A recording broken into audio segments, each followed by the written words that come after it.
जय हिंद दोस्तों, मेरा नाम है मनोवर चौहान और आपने देखना शुरू कर दिया है न्यूज निवारण टीवी। यूं तो विकास के लिए सभी पार्टियां अपने अपने तरीके से कोशिश करती हैं, पक्ष विपक्ष पर आरोप लगते हैं, लेकिन मेरठ की एक तस्वीर ऐसी है जो इस वक्त चर्चा का विषय बनी हुई है। मेरठ के जिला पंचायत में पक्ष और विपक्ष के सभी नेता पहुंचे, कई सांसद थे, कई विधायक थे और वो तस्वीर ऐसी है कि अब उस तस्वीर को देखकर कम से कम मेरठ वासी ये सोच रहे हैं कि कहीं ना कहीं राजनीति को छोड़कर अब इस क्षेत्र का विकास होना लाजमी है। इस मीटिंग के अंदर पूर्व कैबिनेट मंत्री वर्तमान विधायक किठौर शाहिद मंजूर भी मौजूद थे। खासतौर से इस मीटिंग में जो जिला पंचायत की मीटिंग थी, इसमें विकास कार्यों की बात की गई, साथ ही साथ उन अवैध कॉलोनियों को तोड़ने की भी बात की गई जो 100 समथिंग कॉलोनी मेरठ के आसपास इलाकों में बनकर चालू हो रही हैं। मेरे साथ पूर्व कैबिनेट मंत्री शाहिद मंजूर हैं और उस तस्वीर पर बात करेंगे जो तस्वीर चर्चा का विषय बनी है। कई सांसद, कई विधायक, पक्ष और विपक्ष दोनों के सांसद, दोनों के विधायक और खुद जिला पंचायत अध्यक्ष। स्वागत है सबसे पहले आपका न्यूज निवारण टीवी पर। एक तस्वीर जिसका जिक्र कर रहा हूं, कई सांसद थे, आप लोग थे और विकास कार्यों के लिए अच्छा लगा कि सभी लोग इकट्ठा होकर मुस्तैदी से बैठे। बहुत शुक्रिया। सब लोग तो कल की मीटिंग में नहीं थे, एक सांसद को छोड़ दिया जाए तो। हाँ, जो हमारे वर्तमान सांसद हैं उनके अलावा बाकी सभी थे। चौधरी हरेंद्र सिंह जी थे बागपत से, एक सरजना का मुजफ्फरनगर से हरेंद्र जी नगर, क्योंकि वो एक क्षेत्र उनका सरजना उनके क्षेत्र में आता है। मंत्री जी थे चंदन चौहान जी, हसनापुर उनके क्षेत्र में आता है, बिजनौर से।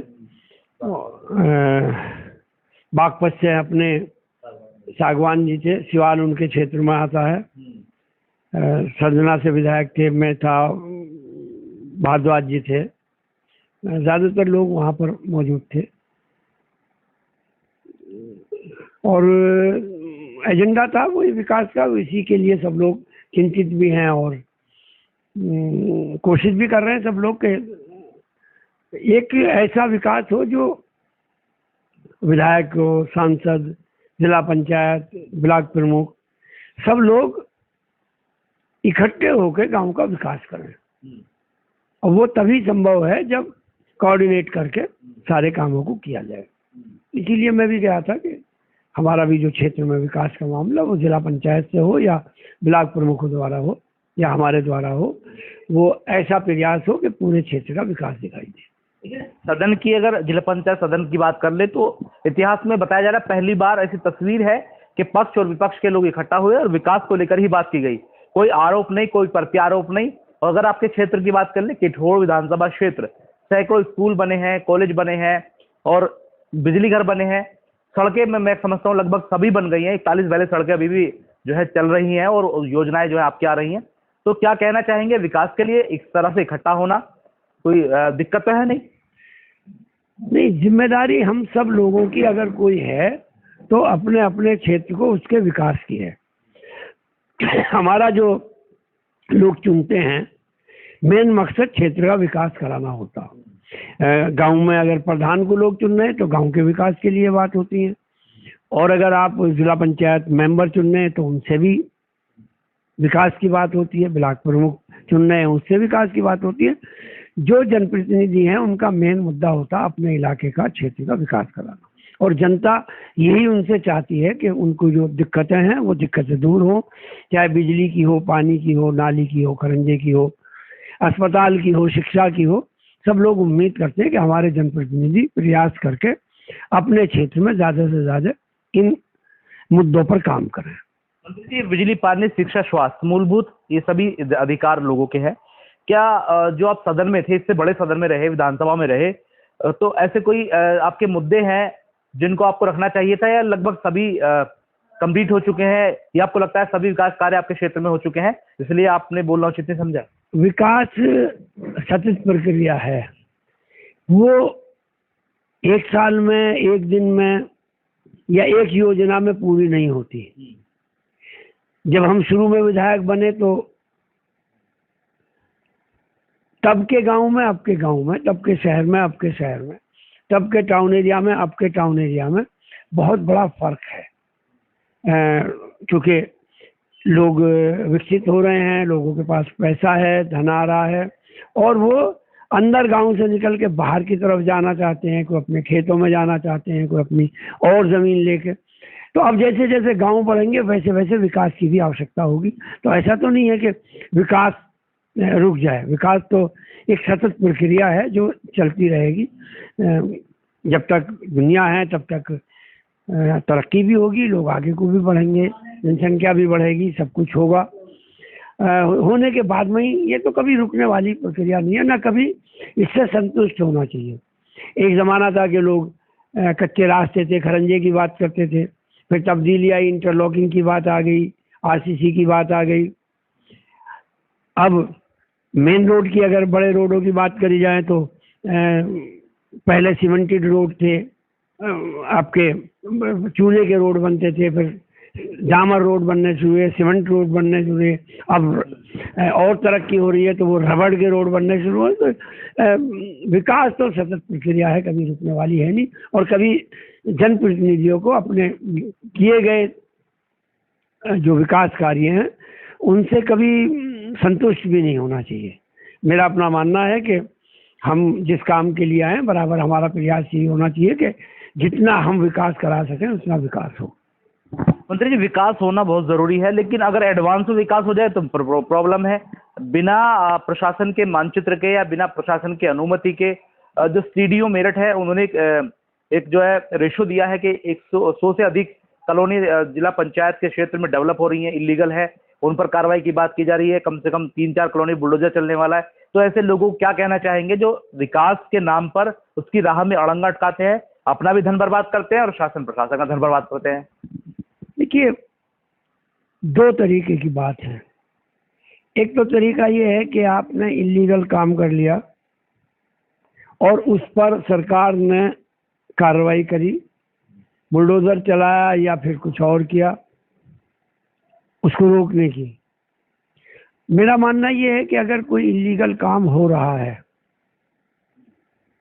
तो उसको तत्काल रोका जाए। बुलडोजर चलाना किसी भी समस्या का हल नहीं है, धन की बर्बादी है और नेशनल लॉस है। मैं ये नहीं कहता कि कार्रवाई नहीं होनी चाहिए, कार्रवाई होनी चाहिए, लेकिन कार्रवाई करने की नौबत क्यों आती है? हो जानी चाहिए।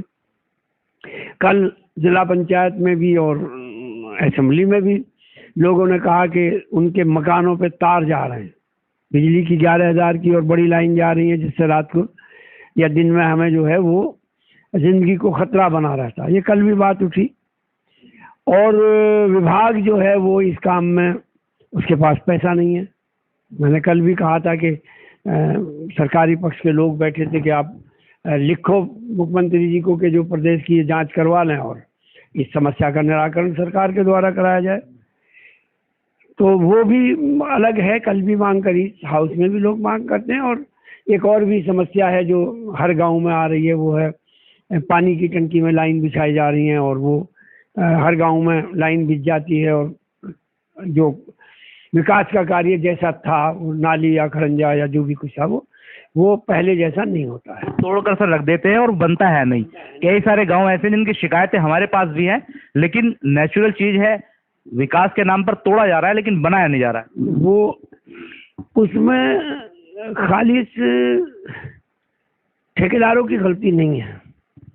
मैं किसी का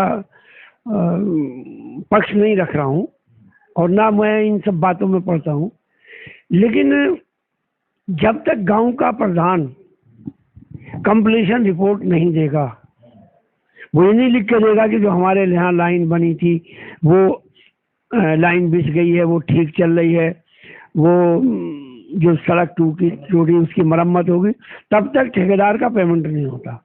तो हम लोगों को लोकल लेवल पर भी चाहिए कि जब तक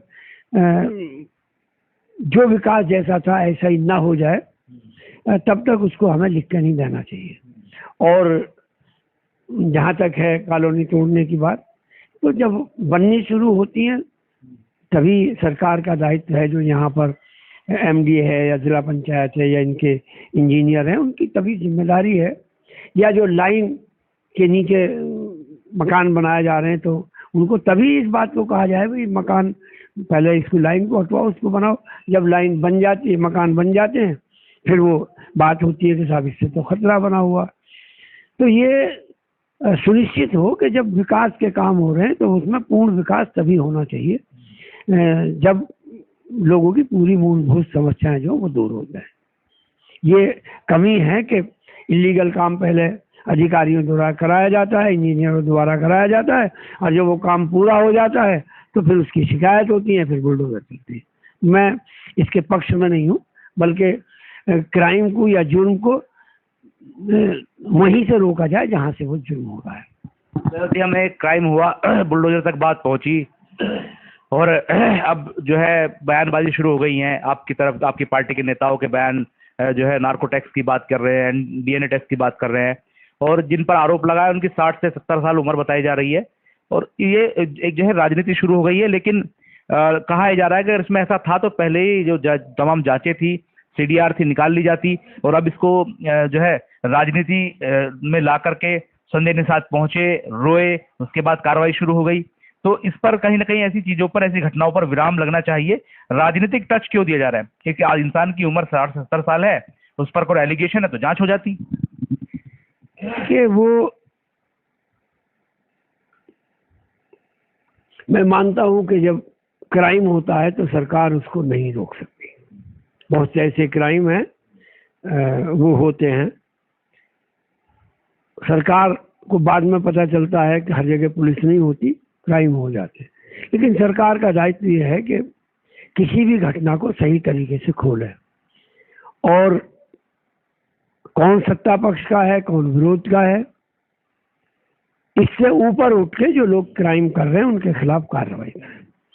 देखने में ये आता है कि सरकार, उसकी जो नीयत है वो लोगों के नाम देखने से, वल्दियत देखने से, कपड़े देखने से, सरकार की, सरकारी अमले की, सरकार की अमला तो वो करता है जो सरकार चाहती है। सरकार उनकी अमले की नीयत बदलती जाती है, और वो बदल नहीं जाती बल्कि उसको बदलवा दी जाती है। तो ये, इससे क्राइम नहीं रुकता। क्राइम करने वाला चाहे कोई भी हो, किसी जाति का, किसी बिरादरी का हो, सबके खिलाफ सख्त कार्रवाई होनी चाहिए, और बगैर जाति और धर्म को देखे बगैर उसके होने चाहिए। इसीलिए इस पर उंगली उठती है, फिर डीएनए की बात आती है, फिर वो सारी बात आती है। वो तभी आती है जब सरकार की तरफ से कोई कमी हो जाती है, और अधिकारियों की तरफ से अगर कोई कमी हुई है तो उसको दुख सरकार दूर करे, और अगर लोगों की गलत नामजदगी हुई है तो उनको रिलीफ दे, उनके नामों को निकाले। हमारे साथ थे पूर्व कैबिनेट मंत्री शाहिद मंजूर, जिन्होंने विकास से लेकर लॉ एंड ऑर्डर, और लॉ एंड ऑर्डर से लेकर के बुलडोजर नीति तक पर बात की। जो अयोध्या की घटना है उसको लेकर इन्होंने स्टैंड साफ किया, अपना क्लियर किया है कि अगर क्राइम हुआ है तो उसकी सही से जांच हो, और जांच के बाद ही कार्रवाई हो। राजनीतिक टच ना दिया जाए, और उस पर नाम देखकर, खासतौर से नाम और कपड़ों का जो एक विवाद है उसको देखकर आगे ना चला जाए। अन्यथा आने वाले टाइम में नाम देखकर ही लोग अब कार्रवाई करेंगे, खासतौर से प्रशासनिक अमले की इन्होंने बात कही है। सहयोगी सलमान के साथ मनोवर चौहान, न्यूज निवारण टीवी, मेरठ। जय हिंद।